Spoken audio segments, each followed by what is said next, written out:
Huawei dan mobil listrik, kombinasi mematikan untuk kompetitor. Sebagai raksasa industri super yang didukung oleh Huawei, pabrik cerdas Chang'an memberikan saya perasaan yang sangat kuat. Visi manufaktur industri 2025 atau Made in China 2025 bukanlah sesuatu yang abstrak, tetapi nyata dan dapat dilihat serta dirasakan. Pabrik cerdas Chang'an adalah cerminan yang sangat jelas dari visi besar ini. Lini produksi mobil tradisional biasanya memiliki fungsi yang sangat terbatas. Seringkali satu lini hanya memproduksi satu konfigurasi dalam jumlah besar. Misalnya, pabrik mobil dapat memproduksi 100 mobil putih dan 100 mobil hitam. Namun, jika pasar meminta 150 mobil putih dan 50 mobil hitam, maka akan ada 50 mobil hitam yang menumpuk di gudang. Sementara pabrik harus memproduksi 50 mobil putih tambahan. Hal ini tidak hanya membuang-buang kapasitas, tetapi juga menumpuk stok. Selain itu, karena mobil memiliki berbagai konfigurasi tinggi, sedang, dan rendah, kecocokan antara kapasitas produksi dan pesanan pasar akan semakin rendah. Namun sekarang, berkat dukungan cerdas dari Huawei, pabrik cerdas Chang'an dapat langsung menghasilkan template lini produksi di cloud.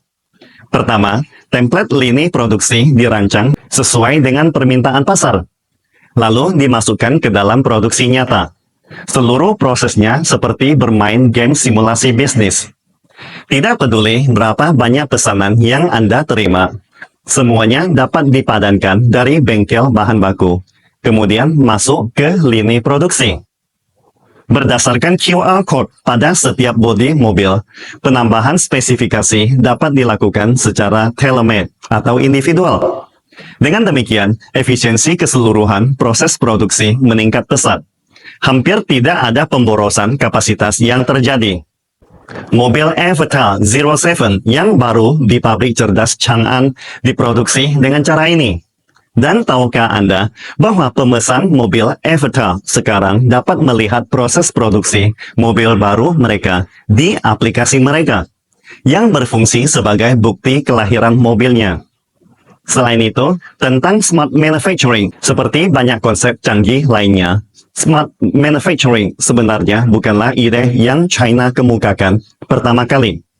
Negara-negara barat seperti Jerman sudah lama bermain dengan konsep ini. Namun, setelah bertahun-tahun, apakah Jerman benar-benar memahami apa itu smart manufacturing? Saya rasa itu sangat diragukan. Karena banyak perusahaan mobil di negara barat, termasuk Jerman, masih membutuhkan intervensi manusia dalam banyak aspek produksi. Sementara itu, pabrik cerdas yang dibangun oleh Huawei, Chang'an, dan China Unicom hampir sepenuhnya mengotomatisasi proses kerja, dengan hanya dua tempat yang membutuhkan intervensi manusia. Pertama, memasang sekrup di tempat yang tetap, dan kedua, melakukan pemeriksaan terakhir. Setelah itu, Smart EV sudah selesai diproduksi. Ketika Barat masih memeriksa setiap langkah dengan tenaga manusia, China sudah menggunakan kombinasi penglihatan buatan Huawei, pemindaian laser, dan data cloud yang memiliki resolusi tingkat piksel. Pekerja China hanya perlu duduk di depan komputer dan memahami datanya. So, bagaimana? Apakah kalian mulai cemburu? Mau belajar? Mari, saya ajarkan. Perlu diketahui, tingkat otomatisasi ini bahkan belum dimiliki oleh banyak pabrik Jerman. Apalagi negara-negara barat seperti AS, yang level industrinya jauh lebih rendah dari Jerman. Saat semua negara barat masih terjebak dalam pemahaman definisi otomatisasi dan smart manufacturing, China sudah menggunakannya untuk mentransformasi ekosistem rantai industri secara keseluruhan. Keren kan? Sekarang pertanyaannya, apakah kalian ingin ikut bermain dan maju bersama? Apakah kalian memiliki teknologi 5G? Apakah kalian bersedia menggunakan 5G Huawei? Bila tidak, lantas apa yang mau dibicarakan lagi? Sangatlah jelas, bukan China yang tidak mau memajukan Eropa atau negara Asia lainnya, tetapi mereka sendiri yang menolak untuk merangkul peradaban. Semua energi mereka terbuang untuk menyesuaikan diri dengan politik yang benar di AS, serta pertempuran internal antar partai. Tentu saja, bukan hanya Jerman. Negara maju lain seperti Jepang, yang sebelumnya berkuasa di era mobil berbahan bakar minyak, juga tidak lebih baik dari Jerman dalam menghadapi era mobil listrik saat ini. Orang Jepang suka membanggakan semangat kerajinan dalam pemasaran mereka. Namun, ketika dibandingkan dengan pabrik cerdas Chang'an, Toyota model premium bernama Century, yang meskipun menggunakan sasis Highlander, dijual dengan harga langit, hampir 2 juta yuan di China, dan bahkan sulit untuk dibeli. Karena Century adalah merek super mewah Toyota yang membidik pasar kelas atas, seperti kerajaan Jepang. Setelah diluncurkan di China, Toyota mengikuti strategi Rolls-Royce, menetapkan ambang batas pembelian yang sangat tinggi. Hanya memiliki uang banyak saja tidak cukup. Untuk membeli mobil ini, Anda harus terlebih dahulu memesan dan memenuhi berbagai syarat tambahan. Toyota harus memverifikasi kualifikasi pembeli. Dan jika tidak lolos, meskipun punya uang, mereka tidak akan menjualnya kepada Anda. Meskipun banyak strategi pemasaran yang dibuat, harga yang ditetapkan sangat tinggi. Tetapi Toyota Century tidak memiliki keunggulan dalam performa, penampilan, atau interior. Perlu dicatat bahwa tidak ada keunggulan mencolok merupakan suara dari banyak pengguna internet di situs ulasan mobil. Mobil ini di Jepang juga hanya untuk menipu orang Jepang, kata netizen Jepang. Ini setara dengan harga Hongqi L5, mobil mewah made in China. Orang Jepang membelinya untuk menunjang rasa percaya diri, seperti mengendarai mobil nasional. Namun masalahnya adalah, sebagai mobil nasional Jepang, apa sih yang menarik bagi orang China? Jawabannya jelas no. Dua mobil ini berbeda jauh posisinya di China. Jika Anda mengendarai Hongqi L5 di China, bahkan jika ada orang lain mengendarai Rolls-Royce Phantom, mereka harus memberi jalan bagi Anda. Karena merek ini digunakan oleh Raja Jepang, jadi pasarnya hanya ada di Jepang. Komentar-komentar dari netizen ini lebih memahami mobil dibandingkan Ricky. Jadi mereka bisa mengkritik lebih tajam. Selain strategi pemasaran merek mobil kerajaan Jepang, untuk mempertahankan citra Toyota Century yang dibesar-besarkan, Toyota juga merancang banyak cerita pemasaran yang menurut banyak netizen terdengar konyol. Misalnya, berhubung Century mengurangi toleransi menjadi 5%, maka diperlukan waktu 12 kali lebih lama bagi para pengrajin Jepang untuk mengencangkan sekrup Century. Mengapa banyak netizen dunia mengatakan cerita pemasaran ini terdengar konyol? Karena dibandingkan pabrik cerdas Chang'an dengan dukungan Huawei, setiap mobil yang diproduksi, termasuk Avatar 07, serta berbagai sekrup dan alat pemutar listrik yang diperlukan untuk merakitnya, semuanya terhubung dengan sistem kontrol cerdas Huawei. Komputer akan merekam data terkait pemutar listrik secara real-time. Berapa kali sekrup harus dikencangkan, komputer yang menentukan. Jika mengatakan harus dikencangkan 12 kali, maka tidak akan dikencangkan 13 kali. Memastikan setiap sekrup terpasang dalam rentang toleransi yang optimal.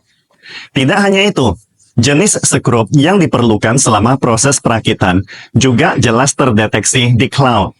Seluruh proses produksi dikendalikan oleh komputer dengan sangat presisi. Mungkin ada yang bertanya, apa itu toleransi 5%? Artinya, jika diperlukan, Huawei bisa melakukan lebih baik.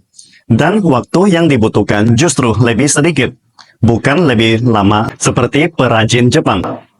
Kini cerita semangat kerajinan yang dibanggakan Jepang untuk pemasaran tidak dapat dibanggakan lagi. Inilah yang dimaksud dengan peningkatan industri. Setiap cerita pemasaran yang tidak melibatkan perubahan kekuatan produksi hanyalah omong kosong. Sehebat apapun cerita itu, pada akhirnya harus mendukung produk itu sendiri. Tanpa dukungan produktivitas yang lebih canggih dan metode produksi yang lebih maju, cerita pemasaran Anda, seindah dan semenari apapun, hanyalah upaya yang mengabaikan hal-hal mendasar dan tidak menyentuh inti dari keberhasilan. Beberapa saat yang lalu, akun resmi Nikkei Chinese mengadakan seminar tentang tren teknologi mobil listrik. Di seminar tersebut ditampilkan banyak mobil listrik. Sebagian besar adalah merek China. Orang Jepang ingin mempelajari mobil listrik China ini dengan membongkarnya untuk memahami satu pertanyaan yang telah mengganggu mereka untuk waktu yang lama. Mengapa mobil listrik China, selain sangat canggih, juga bisa dijual lebih murah daripada mobil berbahan bakar minyak Jepang yang terkenal dengan harga tinggi? Dan EV China masih bisa mendapatkan keuntungan. Setelah membongkar ke sana kemari tanpa arah, orang Jepang akhirnya menemukan 3 alasan utama. Pertama, tingkat integrasi komponen yang cukup tinggi. Kedua, komponen yang dapat dibagikan di antara berbagai model. Ketiga, semua komponen mobil dapat diproduksi sendiri. Namun, semua upaya orang Jepang ini hanya memberikan mereka pemahaman yang sangat dangkal. Mengenai penyebab yang mendasari, orang Jepang sampai sekarang masih belum menemukan jalan masuk bagaimana menyaingi China. Tahukah Anda, chassis mobil tradisional memerlukan 162 komponen. Sementara di pabrik cerdas Chang'an yang sepenuhnya otomatis, Huawei hanya memerlukan 2 komponen untuk mencetak chassis mobil listrik.